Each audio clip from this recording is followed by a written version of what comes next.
नमस्कार दोस्तों, आप सबका वेलकम है आपके अपने चैनल पीडब्ल्यू बीपीएससी वाला।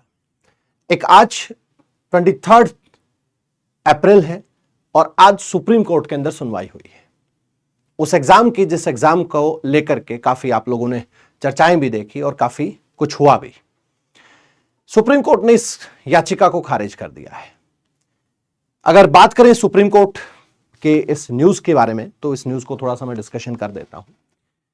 यहां पर इस न्यूज को खारिज कर दिया है और बीपीएससी का मेंस का जो एग्जाम था जो 25 अप्रैल से होना है, 25 अप्रैल से ठीक 2 दिन पहले ये लगा था और आज इसको यहां पर खारिज कर दिया गया है। बात अगर की जाए तो कहीं ना कहीं सुप्रीम कोर्ट ने कहा है कि भाई जो मेंस का परीक्षा था, मेंस का जो एग्जाम है हमारा, वो बिल्कुल ऑन टाइम होगा, उसके अंदर कोई बदलाव नहीं किया जाएगा। बहुत सारे सबूत भी दिखाए गए, बहुत सारी चीजें भी आई। यह भी कहा गया कि पेपर लीक की बातें की गई, जो भी वकील थे वहां पर। लेकिन सुप्रीम कोर्ट ने यह कहा कि क्या ये एविडेंस यहां पर इस तरीके से लागू हो सकते हैं, क्या डिजिटल एविडेंस माने जा सकते हैं, इस तरह की बातें सामने आई। बेंच जस्टिस दीपांकर दत्ता और मनमोहन, उन्होंने डिसमिस कर दिया इस पिटीशन को जो चैलेंज किया गया था 70th बीपीएससी का जो प्रीलिम्स का एग्जाम था उसके लिए, जो कि 13 दिसंबर 2024 को हुआ था। तो उन्होंने ये कहा कि क्या डिजिटल एविडेंस को कंसीडर किया जा सकता है, और बात सामने आई कि नहीं, इनको कंसीडर नहीं कर सकते हैं। और साथ ही साथ बच्चा जो भी सीनियर एडवोकेट्स थे, चाहे हम बात करते हैं अंजना प्रकाश की बात करते हैं, कॉलिन की बात करते हैं, इन्होंने क्या किया बच्चा, जो पिटिशंस थे, पिटिशन जो डाली गई थी, इन्होंने व्हाट्सएप मैसेज भी शो किए थे। लेकिन इसके बाद साफ साफ क्या कहा गया, however the bench asked if digital evidence could be treated as authenticate. तो बेंच ने इनसे यही पूछा कि क्या ये डिजिटल एविडेंस ऑथेंटिकेट होते हैं, और इस बात को लेकर के bench also observe during hearing all, जितने भी एलिगेशंस थे उन सबको कंसीडर किया गया। बताया गया कि बापू परीक्षा जो परिसर है उसके अंदर लीक हुआ था।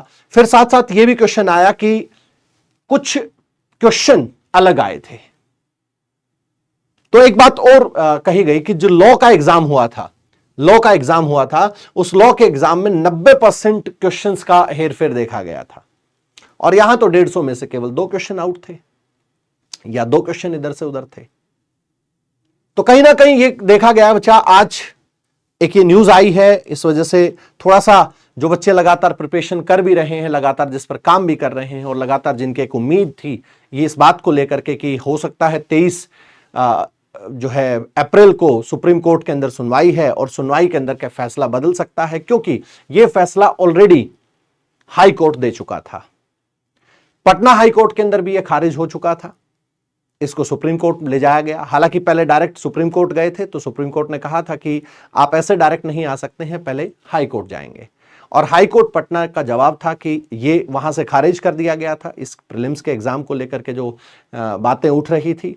और उसके बाद बचा यहां पर सुप्रीम कोर्ट के अंदर यह सुनवाई थी, और सुप्रीम कोर्ट ने भी खारिज इसको कर दिया गया है। और 25 अप्रैल से ही आपका एग्जाम होना है, यानी परसों से जो आपका मेंस का एग्जाम होना है वो 25 से एज इट इज आपके मेंस का एग्जाम होना है, उसके अंदर कोई बदलाव नहीं होगा, यह कहा गया। और जो भी लीक के लिए जो भी पिटिशन की गई थी बच्चा, उसमें जो भी चीजें कही गई थी, जो क्वेश्चन उठाया गया था, उन सब क्वेश्चंस को खारिज कर दिया गया है। और यह कहा गया है कि डिजिटल एविडेंस को ऑथेंटिकेट क्या माना जा सकता है, ये ऑनरेबल बेंच ने एडवोकेट से पूछा था।